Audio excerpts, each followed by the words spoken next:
Need a presenter? Your Event Audio has you covered. Closed-circuit audio equipment with turnkey operation at your trade show booth, live event, or private event. YourEventAudio.com is the place to go. DJ services, MC talent, and a whole lot more. Check out YourEventAudio.com today. Craving ideas to ignite your face-to-face marketing program?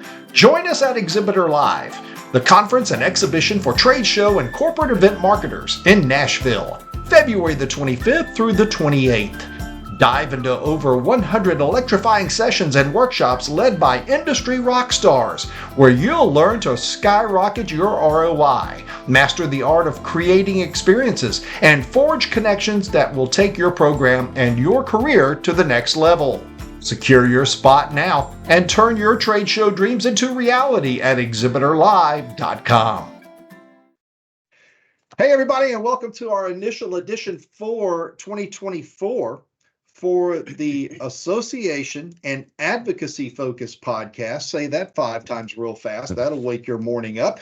And we're ready to go to talk about, once again, association activities as well as updates on advocacy for trade shows, live events, and experiential marketing. I'm Mike Morrison, National Sales Director for WS Display and co-host of the show. You see Mark Johnson there on the right, coming to us from Las Vegas, the owner of the Exhibitor Group and co-host. And then our man of the hour, who always talks about advocacy, which is he lobbied all of 2023 to make sure we got advocacy in the title of our show. He really did, and did a great job of that. That's Tommy Goodwin, the Executive Vice President of the ECA, the Exhibitions and Conferences Alliance. That's a lot to say early on a Thursday morning, but we got a lot to talk about today. So I'll turn it over to Mark, and we'll talk about these bullet points for advocacy at ECA before we get into the association world.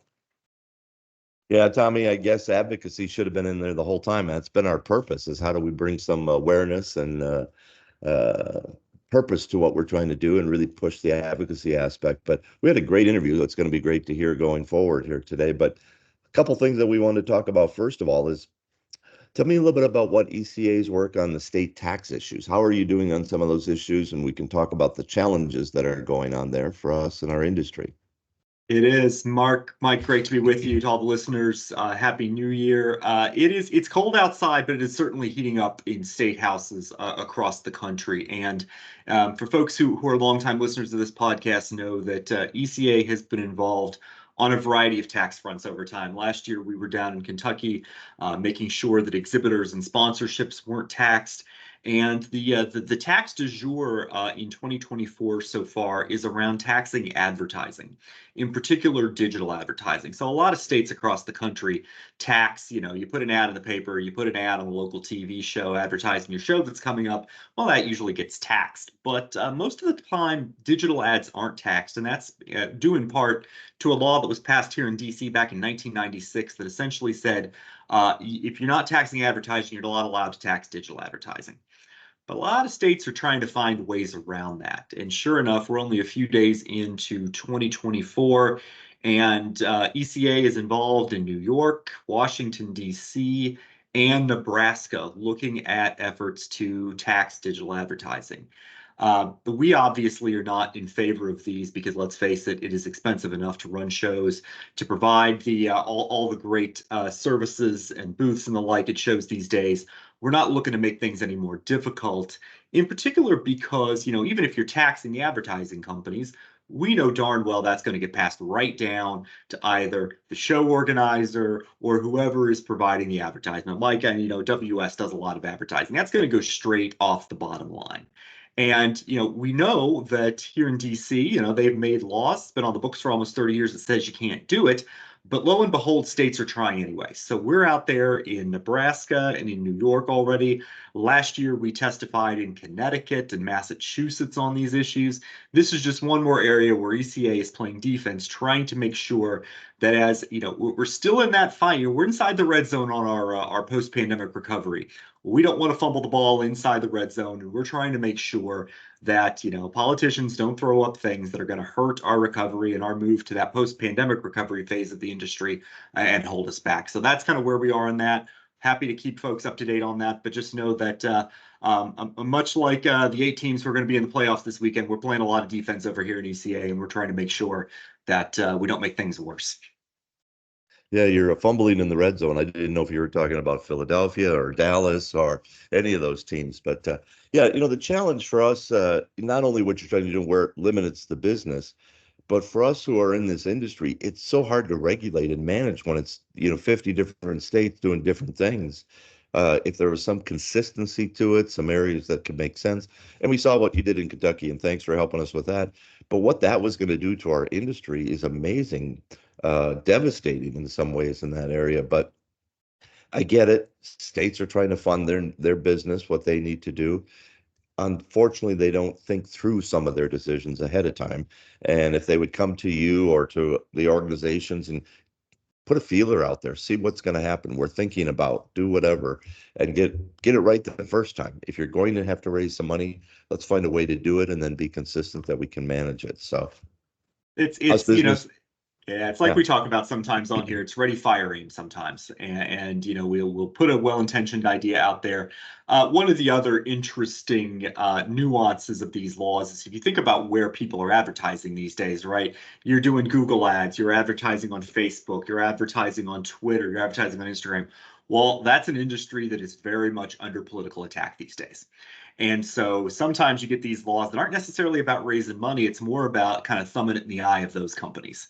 And without really thinking about, no, it's actually the small businesses and industries like ours that are going to get hit. So that's where we kind of raise those second and third order points again and help people work through some of these problems, let alone some of these laws that are being proposed are already deemed illegal, but, want to go to court and have a fight over it. But, we're trying to play defense where we can, and we'll keep doing so. We appreciate that.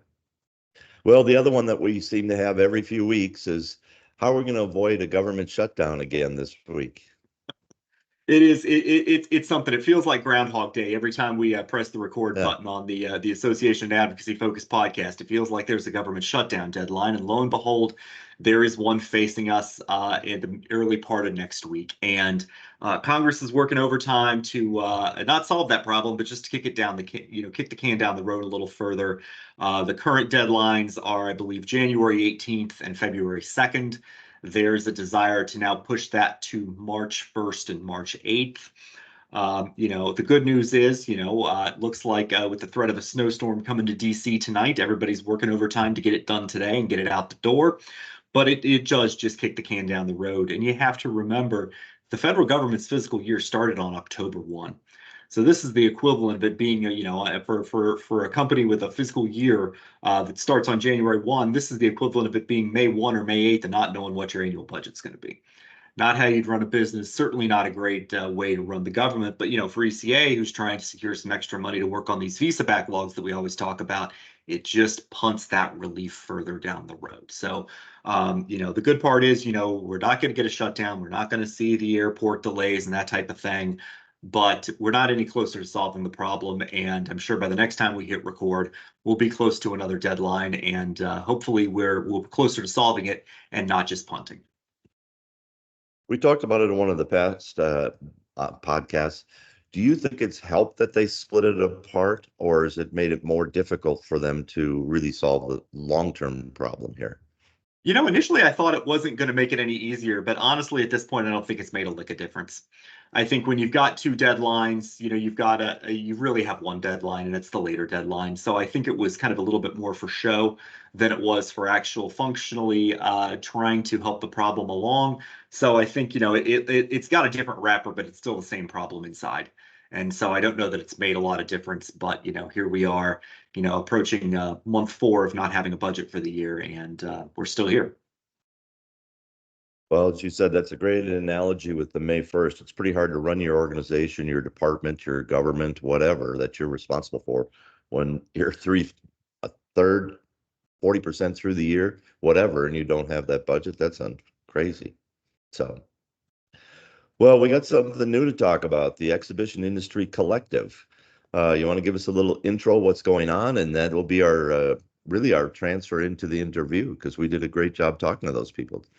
Yeah, absolutely. The industry 3 years ago decided to come together and establish ECA and brought some of the leading industry associations together to provide a unified voice around advocacy issues. And, it is certainly, we've been 3 years into it. We've had some wins. We're hopefully doing good work on behalf of the industry.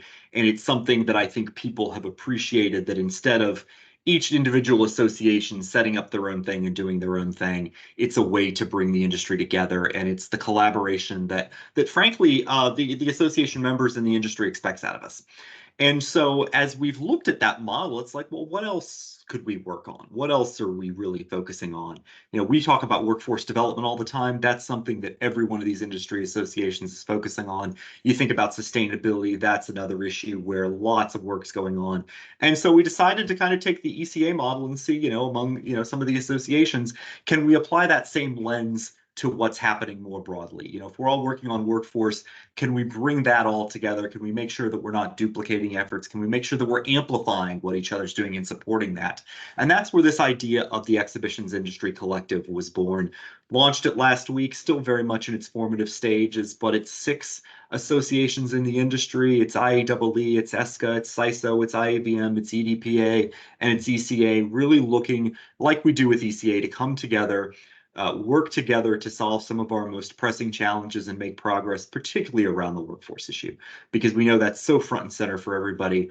All of us are doing work around that area. Let's bring that work together. Let's amplify and support what each other's doing, and let's bring the whole of industry together to help solve that problem. And so that's the idea behind it, and I think we'll hear more about that here in a few minutes. Yeah, I mean, it's common sense. You look at each of these associations, not only do we have the similar initiatives, but we also, all the associations have limited resources, people, talent, budget, whatever the case is with it. And we're trying to work together on it. And in the past, they've worked on the initiatives and they've tried to be, collaborative, but now it's much more. And I think it is such a, again, common sense, but such a smart idea to deal with that. And you're going to get a lot more effort out of it, a lot more results with little effort with each team working together and not over duplicating it. So, and they're all smart people. They're great to come together. We're all doing the same thing. Again, with the water rising, all boats rise. So how do we make sure we take care of everybody? So. Mark, and that's it, right? We're all stronger together. You talk about, with your leadership of Exhibitor, wanting to be more open, wanting to be more collaborative. That's what we all need to be. The future of this industry is more collaboration, more partnership, not less. And so, as the industry associations that represent all the hardworking men and women who listen to this show, that's what we need to be too. And so, this is just one more example of us doing that together, and hopefully, we'll yield some fantastic results on the issues that matter. Yeah, and I commend everybody for putting their egos aside and not trying to who's more important or whatever. We are together, so let's just work on it. So it's a great group. We had a great conversation, and at Exhibitor, we look forward to doing whatever we can to support it and be our part to be the voice of the industry too, as we bring that message out to everybody. So before we jump into that interview, I just thought I would point out that at this time of year in Las Vegas, there's a significant amount of betting that's going on. Obviously, the Super Bowl's right around the corner. There's playoff games, a lot of betting. The biggest bet I saw, though, this week is to determine whether or not we're going to reach 35 trillion before the Super Bowl happens. So I've seen the line on that right now is not looking very favorable. But other than that, we're going to talk about the Exhibitions Industry Collective in the interview that you guys did with those 6 associations. My only regret is it's another part of the alphabet soup that I have to worry about now. I guess we'll call it EIC, right? So it's one more that Mike will fumble inside of the red zone. But let's go ahead and take a quick break and go to that interview. We'll have it up next after this. Attention, trade show and event marketing professionals. Are you ready to take your face-to-face marketing expertise to the next level? Join more than 3,000 candidates currently enrolled in Exhibitor Group's Certified Trade Show Marketer Program. CTSM is corporate America's top source of the industry's best trade show and corporate event training. CTSM certified trade show marketers enjoy expanded career opportunities, greater respect and authority in their organizations, and earn higher salaries than their acronym-free peers. Learn more, earn more. Visit ctsm.com today. Welcome back to the Exhibitor Now Association and Advocacy Focus podcast for January. As you heard about in the first segment, we have a new entity here in the business event space, the Exhibitions Industry Collective. And Mark and I are here with the ringleaders of all this. We've got Vinny Polito from CISO, Brad Main from IAVM, Julie Kagi from ESCA, Dasher Lowe from EDPA, and Marcia Flanagan from IAEE, here to talk to us a little bit more about this wonderful new effort. So, Mark, I'm going to let you take it away from here. Yeah, thanks, Tommy. First of all, guys, thank you for your efforts, not only what you've been doing for the industry and all of our causes that are mutual, but now coming together and being focused with it. I think it's a great opportunity. We're looking forward to talking more about it. But Julie, maybe you want to start us out with, how did this come about? How did you put the team together, and what's the purpose of everything? Well, yeah, I don't know about put the team together, but over the last year, we spend a lot of time at each other's events and researching what each other is doing. How do we support each other's efforts? And then there's, well, I'm working on that, and I'm also working on that. And so especially after our summer educational conference, everybody here, was pretty much there. And we had so many epiphanies afterwards. Dasher approached me with, well, I'm doing this for sustainability, and Brad, I'm doing this for venues. Vinny and I have so many things that we're working on that are similar, especially IAEE. So I kind of reached out and said, I feel like not just us, but as an industry, so many of us are working on the same efforts that are rising tide issues, that as we can come together and work more collectively, similar to what ECA does for advocacy, right? And there's just more to that. Those things that aren't implicit to our associations and our business segments, that are industry overall.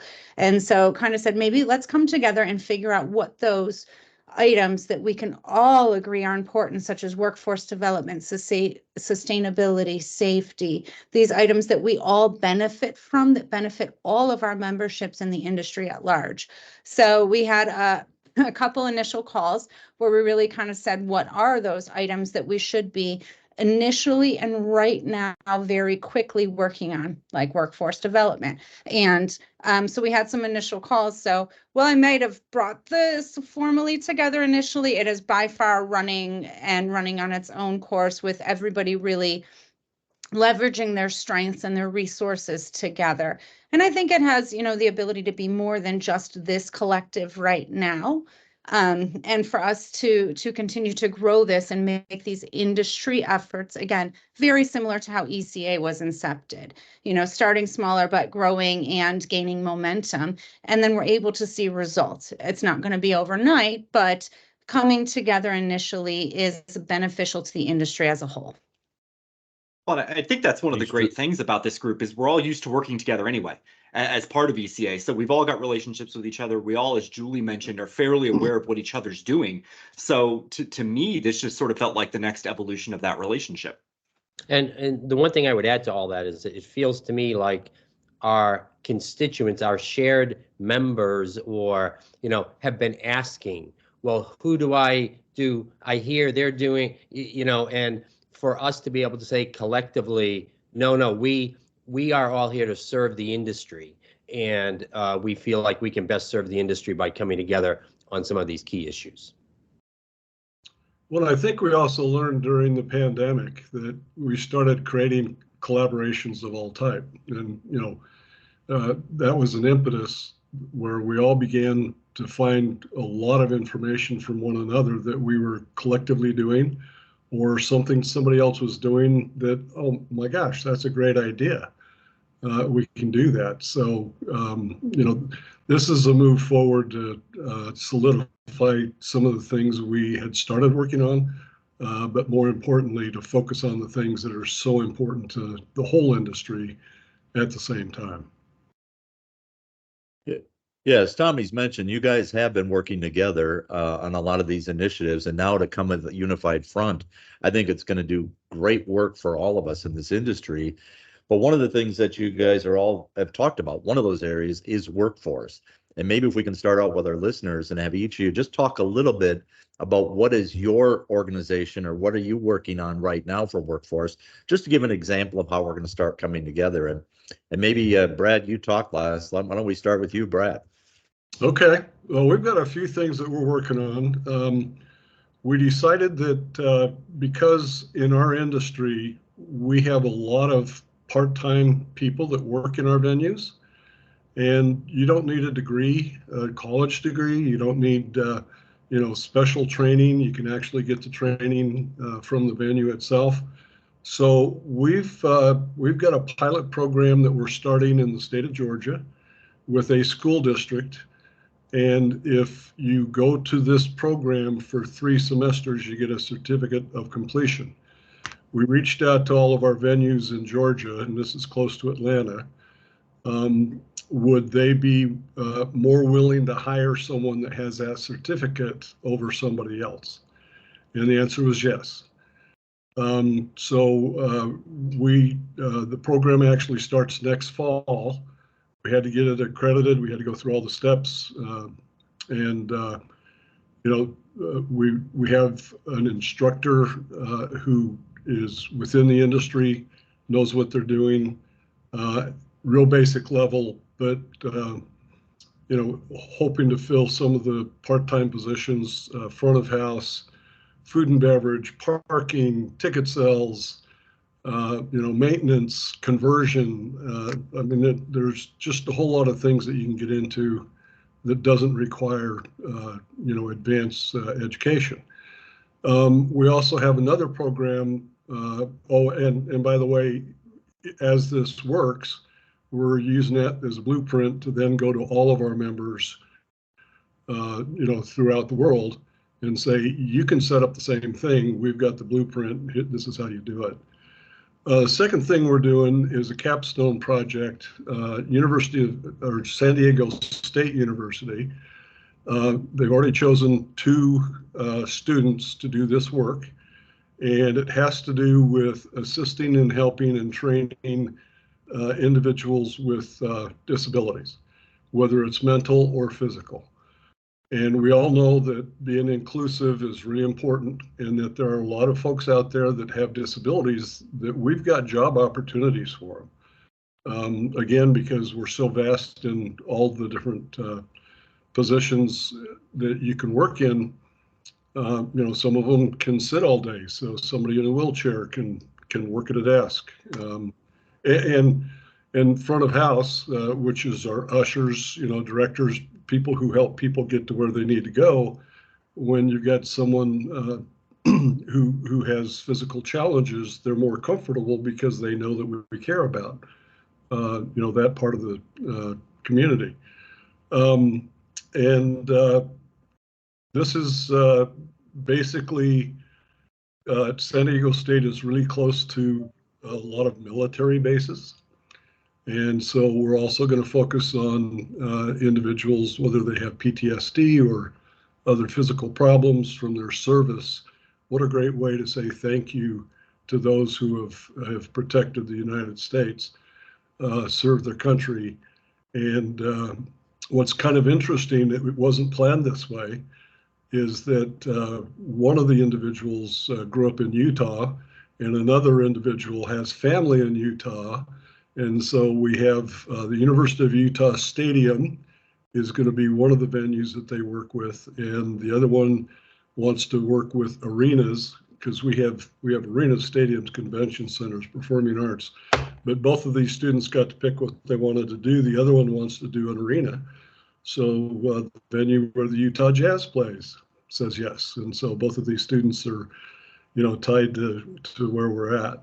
And then the last piece, and I know Marcia's going to join us later, but as we went through the pandemic, we really had a hard time educating people in Congress as to how our venues are managed and financed. And most of them are municipally run and operated. And so when we were going after PPP, they said, well, we're giving money to the state, that should trickle down to you guys.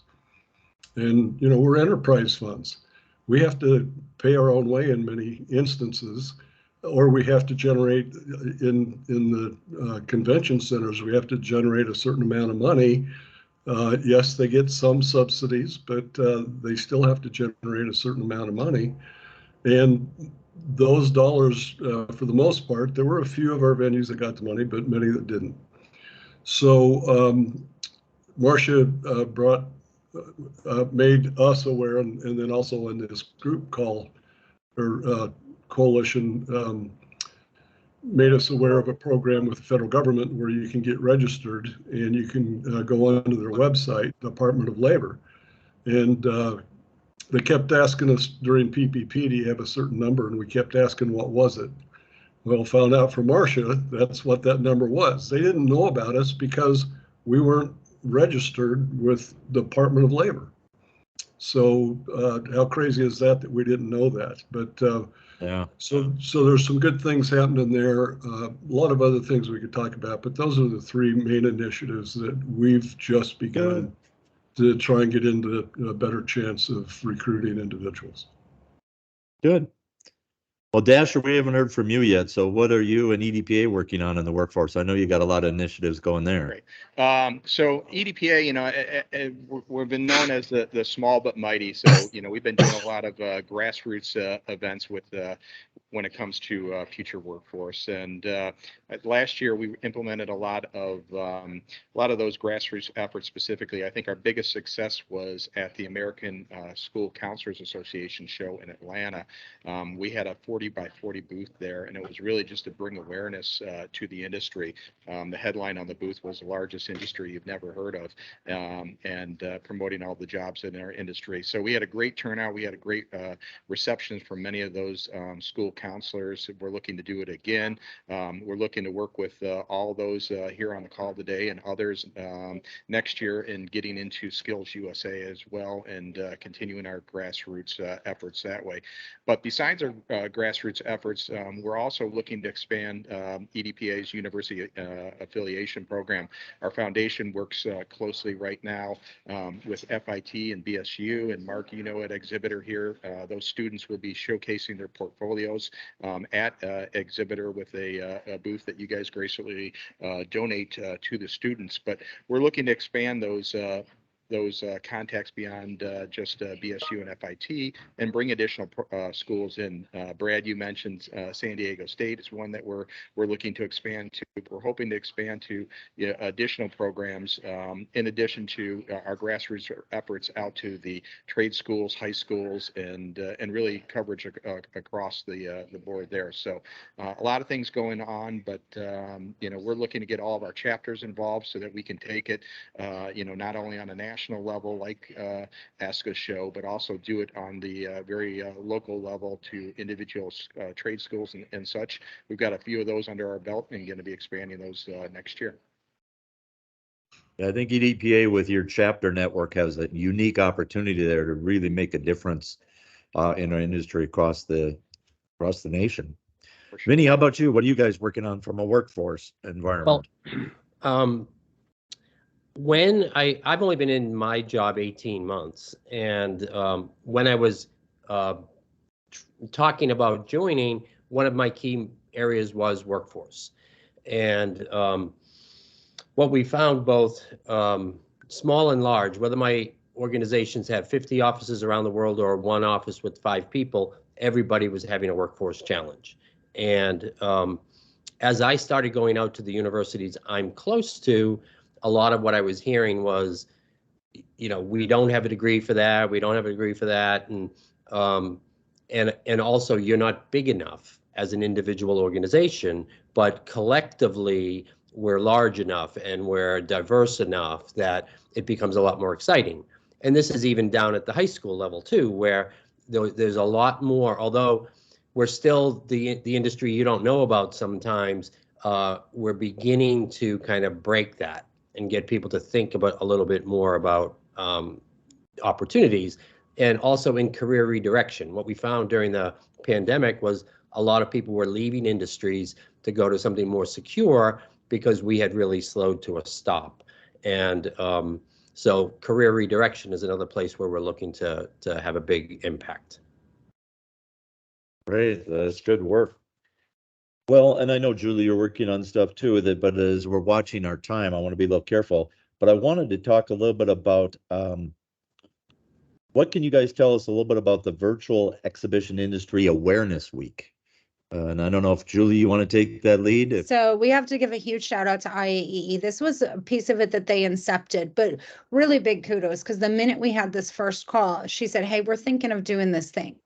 Like, instead of having this be IAEE's thing, let's make this be all of our thing, where we can all put together a virtual week where we're all submitting and talking about what our segment does, what our vertical does, what to expect from positions within this. Ooh, I will let Marcia jump in and talk a little bit about the Industry Awareness Week, but I do want to, regarding workforce, I don't want to talk about what ESCA's doing, but I want to give a big shout out. I mean, what I heard about what Dasher and his group had done with attending school counselors before Dasher and I spoke about it, and I thought, that is brilliant. You're not just getting to the students, you're getting to the people who get to the students. So those type of efforts, those are these massive resounding efforts that, again, as we all come together and speak with one voice, will have such a bigger impact. So, I think that we've been called lots of things as an industry. And one of the terms I hear a lot is invisible industry. And, we're larger than the airline industry. We're larger than the entertainment industry, a lot of big industries. And I think post-COVID now is the time to really start to tell that story again about who we are all, who we all are as a group, as an industry, the number of jobs that we have available. It is a career path of choice.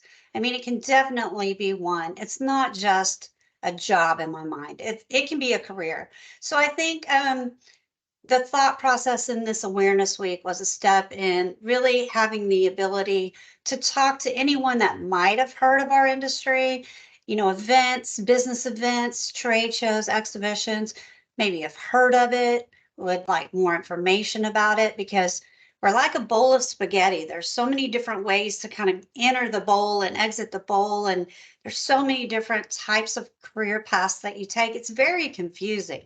And so hopefully we have a chance to kind of clarify some questions people may have, some interests they may have.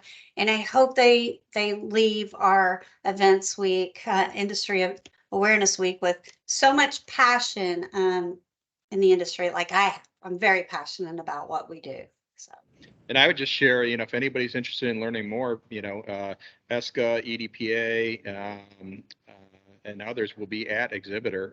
We'll have our booth in basically the kind of the association area. So feel free to stop by any of our booths and talk to us more about how to get involved with future workforce initiatives. And as Dasher said, whatever we can do at Live to make sure we're supporting you and helping with that, let us know. But also in the magazine and our website, if we can make those links for you. Exhibitor wants to make sure we're doing everything we can to support you in this new collective.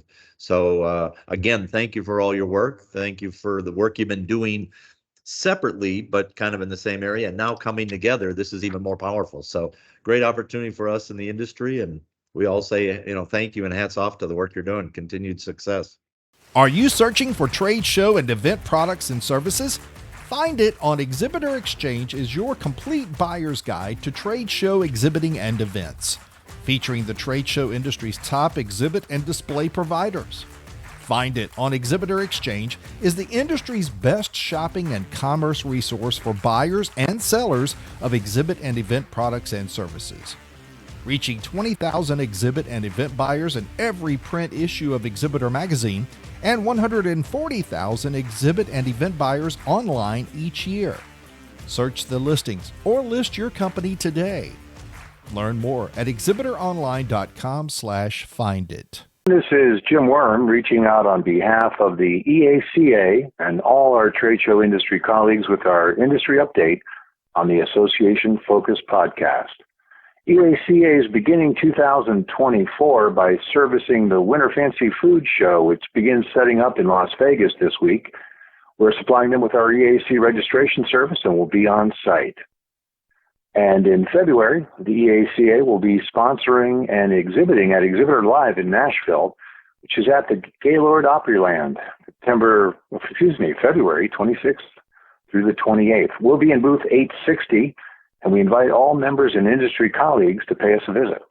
Finally, EACA recently formed a new affinity partner relationship with YM Careers. YM Careers has developed a new job board for the EACA website, which has not only maximized member recruitment efforts and also workforce recruitment efforts, but also increase in EACA revenues. So that does it for this week's update. The EA wishes you a very happy new year and much prosperity in 2024. But meanwhile, if you have any questions or requests for support from the EACA, you're always welcome to reach out to me, Jim Worm, by email at jimworm@eaca.com. Meanwhile, be safe, be well, and look forward to seeing you on the show floor soon. From the Experiential Designers and Producers Association, Engage 24 is happening Sunday, February the 25th from 6:30 p.m. to 9:30 p.m. in Nashville, just prior to the opening of Exhibitor Live. You can come aboard Nashville's General Jackson Showboat for an evening of fun, including dinner, casino games, and live music. Engage tickets are $185 each for EDPA members, $225 each for non-members. It includes dinner, drink tickets, entertainment, and transportation to and from Gaylord's Opryland Resort and Convention Center. Don't miss this must-attend event for EDPA members. EDPA will be at Exhibitor Live in booth 755, while the EDPA Foundation University Affiliations booth is booth number 758. Make sure to meet with FIT and BSU students and see their portfolios while you're there. Other activities include the EDPA Future Leaders Meetup at Exhibitor Live. That's on Tuesday, the 27th at 3 p.m. in the square on the show floor. Also, EDPA Chapters Collide event on Tuesday, the 27th from 8 to 10 p.m.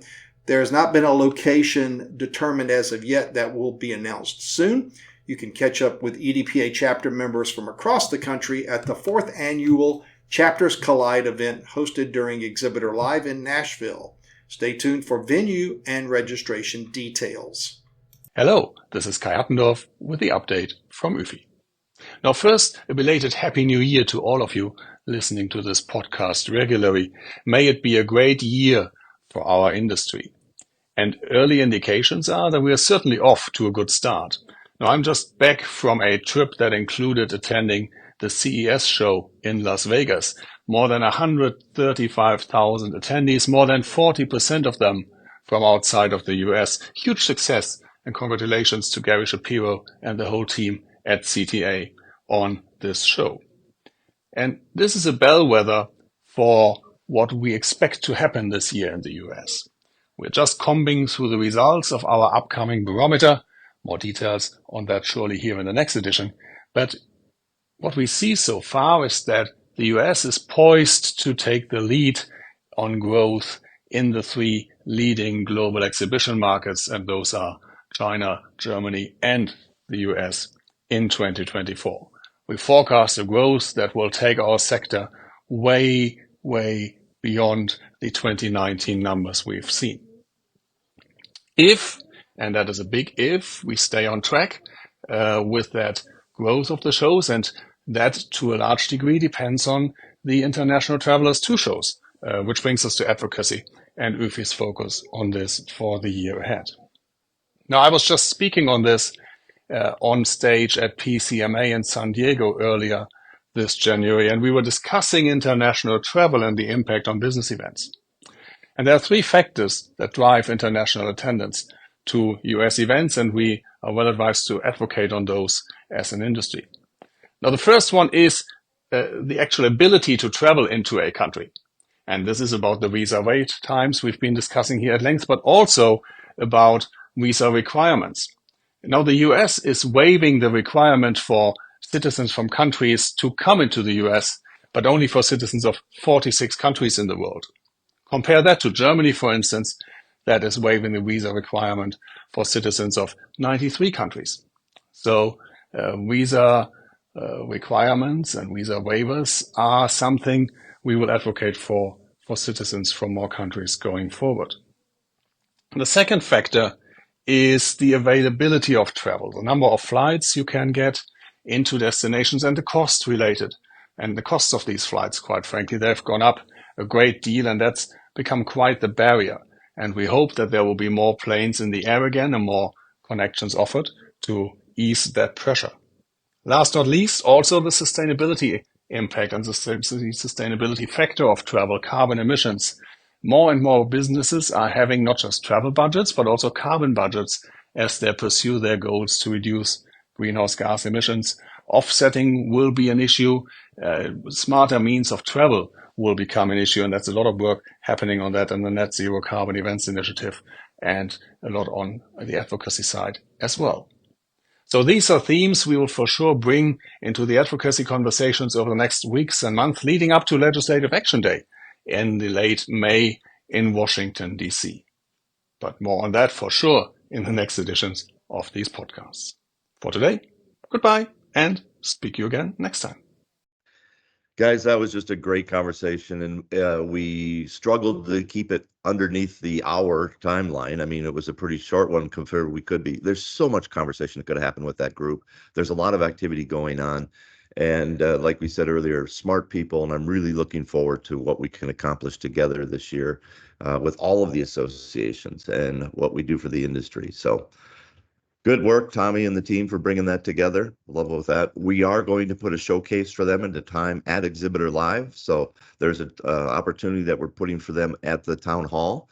So Julie and the group will be there leading conversations about some of the things that are going on, and also getting feedback. What else can we get? What do you guys need help with? And things like that goes on with it. So we're excited about that. And we're looking forward to live. We're down to just a few weeks away.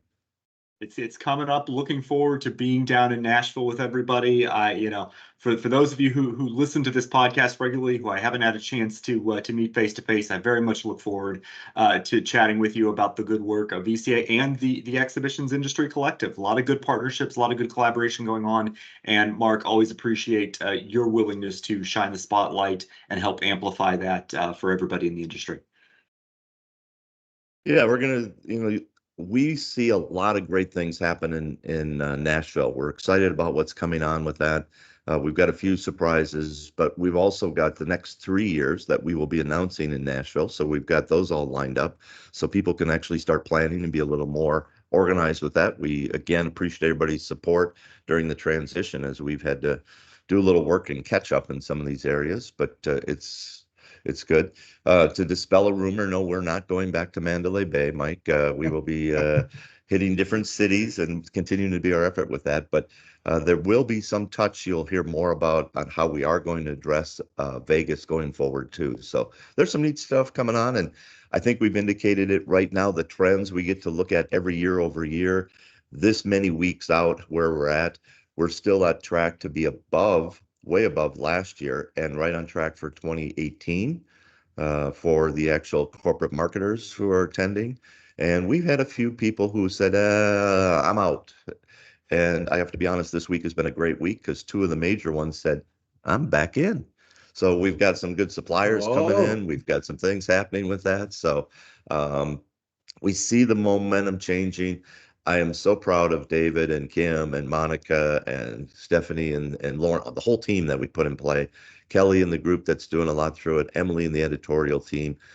It's really been fun to kind of work with. And we've been candid about this. This is not a money play for Mark Johnson. If we can get to break even someday, I'll be happy. But this is truly something that we're doing for the industry. And I'm excited to be a part of it. This is something I wanted to do before my career ended, and I did nothing but pick up golf balls out of ponds in the morning kind of deal. So we're excited. If you haven't booked your ticket yet, please come and consider joining us. We do have a new group, another EIC type thing, Mike. You'll have to announce that, or remember, we're going to be announcing it there. But it's a new group of corporate marketers who are attending that represent $500 million in budget. B as in billion. So again, a lot of good things going on, and we're looking forward to it. But nothing more important than this group here and the activation of these associations and how we really help the industry. I am very excited about live. From a WS standpoint, from a personal standpoint, everything that I'm hearing is that this show is going to begin to make the major impact of the comeback from what we've seen in the past. And I think everybody's going all in on this one, or as much as all in as they can with their budgets, which are being challenged. We didn't talk about that today. It kind of circles around what we've been talking about with the challenges in our industry. But we're coming out, we're going to talk about tomorrow in the Exhibitor Now podcast about just how crazy things are in January. I mean, this is just the first month of the year, and the show will wrap up with this. The feedback we're getting on these shows, CES, of course, NRF just happened, the promotional product show that's happening right now. Then you got World of Concrete, SHOT Show, all the others that are coming up, but I'm sure I'll miss one, so I'll stop there. But the forecast is amazing. The returns from the show as far as news is amazing as well. So I think 2024 is setting up to be a great year. If we could just get the advocacy side to fall in line, Tommy, so that we can get all the good things happening, we'll have a great year. But you heard it first right here on the Association Advocacy Focus podcast. Stay tuned for our next show coming up the third Thursday in February. That'll be the next one just before Exhibitor Live, and catch it right here.